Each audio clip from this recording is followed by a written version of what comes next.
talking about Messi and how great he is and how he embarrassed us at Wembley and in Rome and whatnot. I've got to put myself through that, yeah? Okay. Yeah, Rome. That one you felt we could have and should have maybe won, maybe.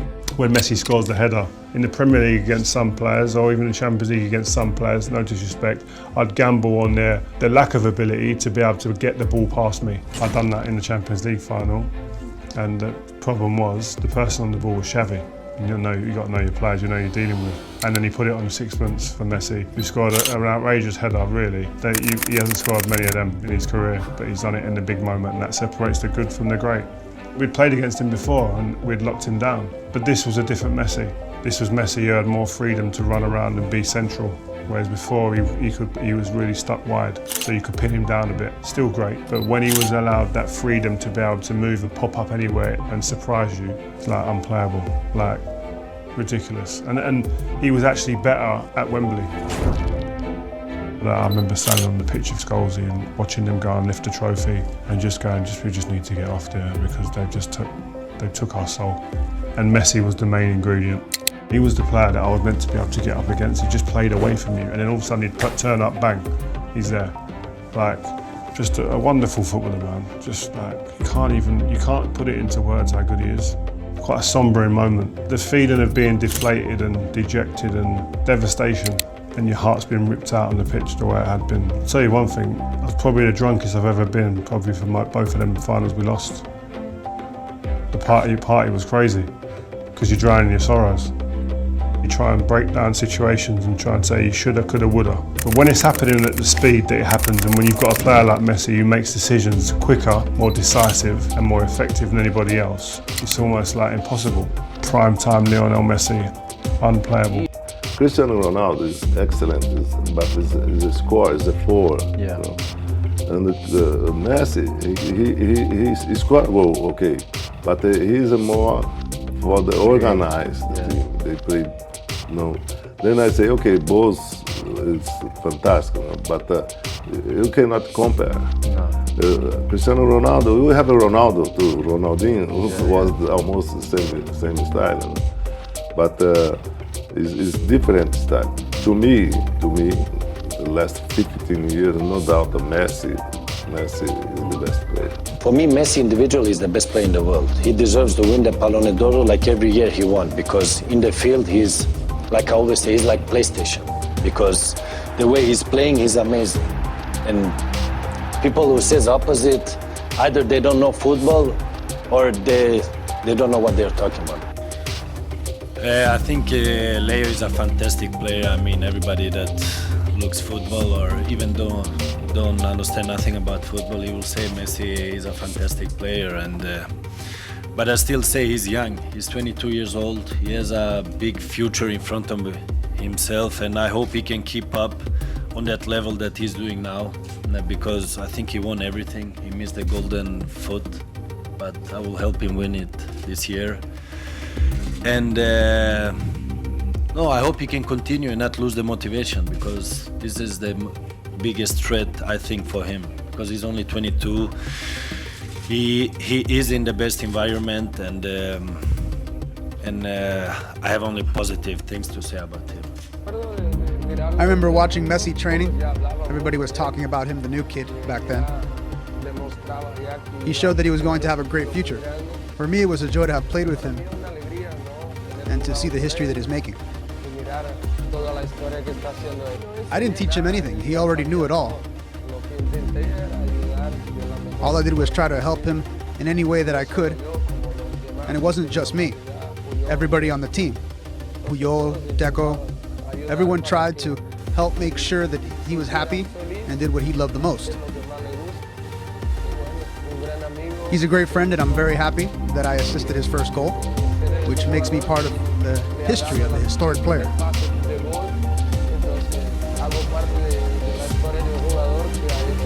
I think these players have all been the best in their time. Pelé was the best in his time. Maradona was the best in his time. And now Messi, like Romario or Ronaldo, in their time. How was it playing in the same team as Lionel Messi? I go further, Gary. My thing was I didn't want to disappoint. You didn't want to disappoint him? Whoever. Yeah. Coming back to my dad. So always I didn't want to disappoint because I was always looking for that approval. But look, it's simple.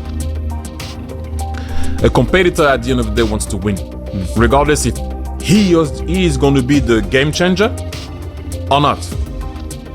You have to be dumb not to understand that you need to run for this guy.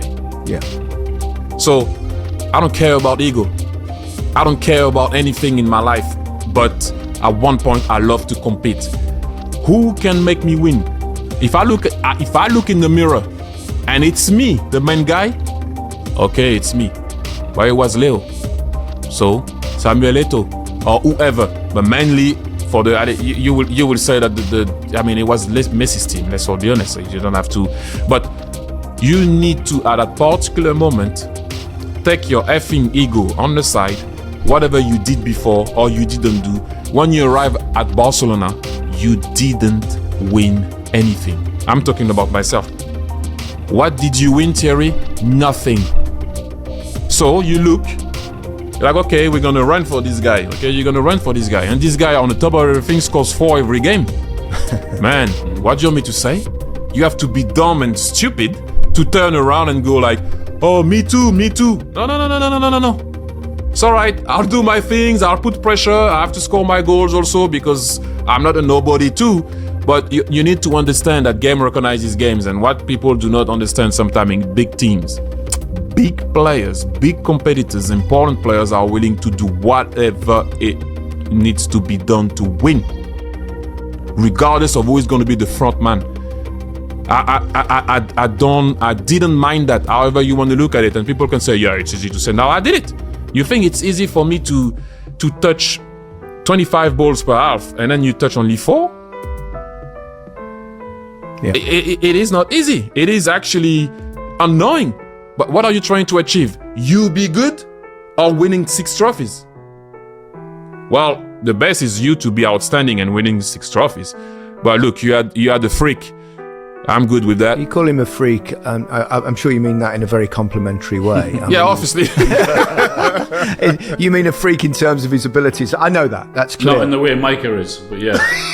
How was he, day to day, someone like that? That amount of talent. Have you ever seen anything that compares? I saw early doors Messi.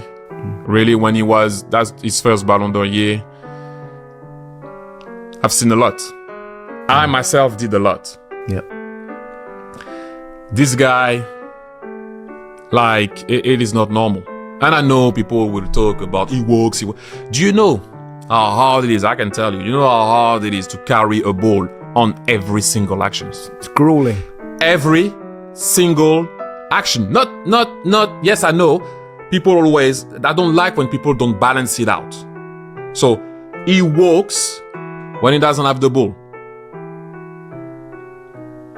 Maybe sometimes, maybe a lot sometimes, maybe not. Can we talk about when he has the ball then? Because every single time is acceleration, stop it, turning, going, getting kicked, getting up. You know how hard it is on your body to do that. The only guy that I've seen in history that could do that, or you guys will mention Gaza, I'm sure, Maradona. But we had one that was close in our league. I say our league, so you see when I say that because I'm a Londoner. But in our league is Eden Hazard. I don't care what people say. Eden Hazard was very close into. I'm talking about every time he touched the ball, he's running at you. There was never a layoff or something too easy. He's turning, he's running. So obviously, you're gonna be tired. Because sprinting demands a lot on your body. This is why when you see a 100-meter dash run, at the end, those guys can't speak. A guy at a marathon speaks. At the end of a marathon, you talk to a Kenyan, he speaks. And I'm talking about high-level athlete, right? A Kenyan after a marathon, he speaks. The guy after 200 or 400 or 100... can't speak. So, carry a ball on the grass, getting kicked, having vision, protecting it, running on one leg. Can he maybe walk sometimes? Yeah. If you make me win, you can walk anyway. Only him, youngsters, Don't do that. Don't walk. It's not good advice from a coach, No, is it? we're talking about Messi. We're talking about Messi. No, I've never seen that. I've never seen a guy that whenever he wanted to go to goal, he was going to goal. Yeah. Whenever. Can I just ask what he's actually like though, Thierry? Because people always want to know. Like everyone always asks me when we do this pod, what's Gary like? What's Alan like? What's Thierry? The people generally want to know what these people are like. I played early doors. It doesn't really matter for me. All the greats that I played with, and Alan is there, Gary is there.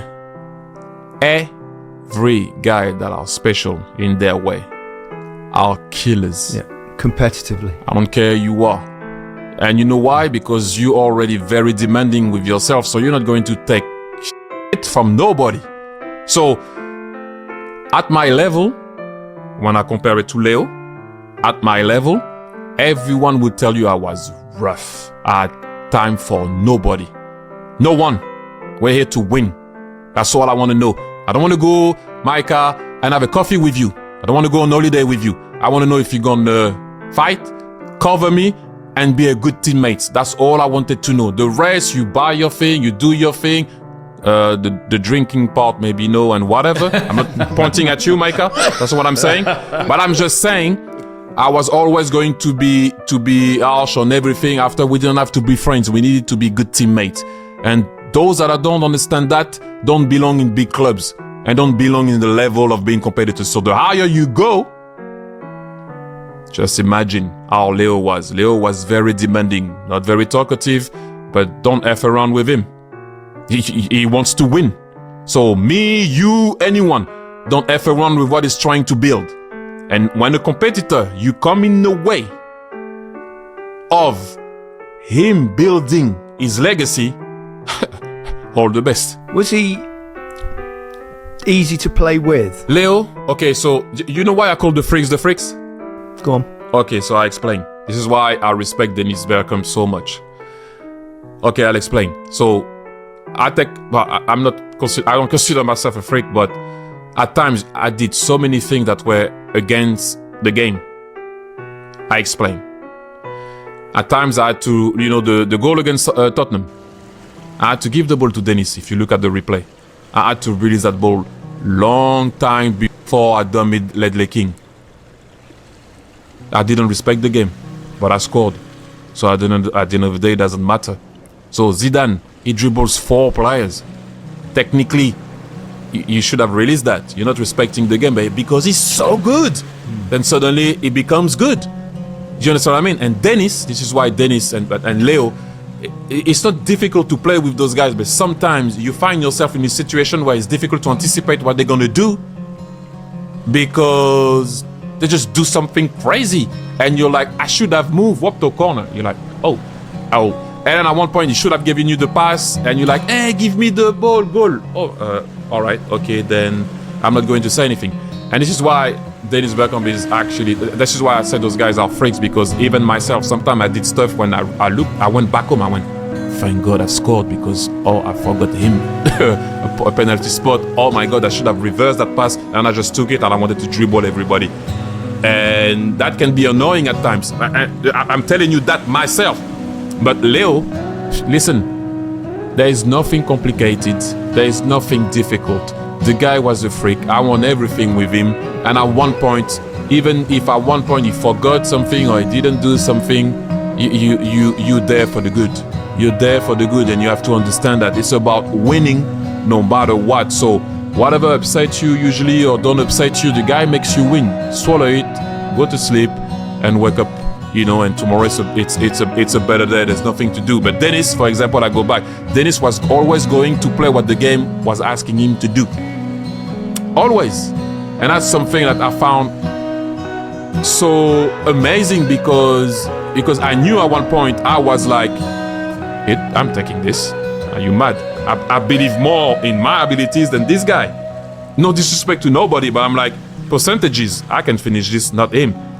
But then you realize also that sometimes you need to give and help. Dennis helped me a lot with that one, and obviously, like I said, with Alan, where you're like, okay, sometimes you got to give also when you can score. But Leo, was it easy? For me, personally, it was easy.